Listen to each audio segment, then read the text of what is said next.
సమంత అలాగే నాగ చైతన్య విడాకులపై తాజాగా కొండా సురేఖ వ్యాఖ్యలపై నిప్పులు చెరిగారు నాగ చైతన్య. మీరు హెడ్లైన్స్లో ఉండడానికి నా పర్సనల్ లైఫ్ని ఇంటెన్షన్ తీసుకోవడం చాలా చాలా హేయంగా ఉంది అంటూ చెప్తున్నారు నాగ చైతన్య. ఎందుకంటే చాలామంది ఈ విషయంలో అయితే చెప్తున్నారు, మంత్రి కొండా సురేఖ చేసిన వ్యాఖ్యలకి అసలు హెడ్లైన్లో ఉండడానికి కారణం ఎంతవరకు కరెక్ట్ అంటూ చెప్తున్నారు. మరి రేవంత్ రెడ్డి తన ఉన్నటువంటి మినిస్టర్స్కి ఇంతేనా చెప్పేది అంటూ చెప్తున్నారు.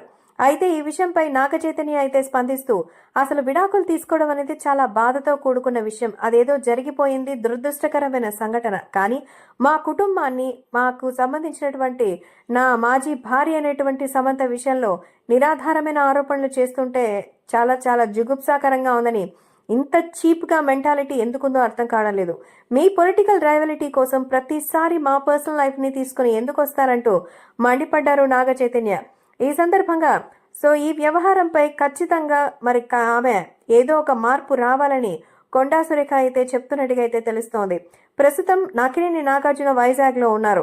ఈ నేపథ్యంలో ఆయన హైదరాబాద్కి వచ్చి చట్టపరంగా నోటీసులు కూడా పంపించే అవకాశం ఉందని తెలుస్తోంది.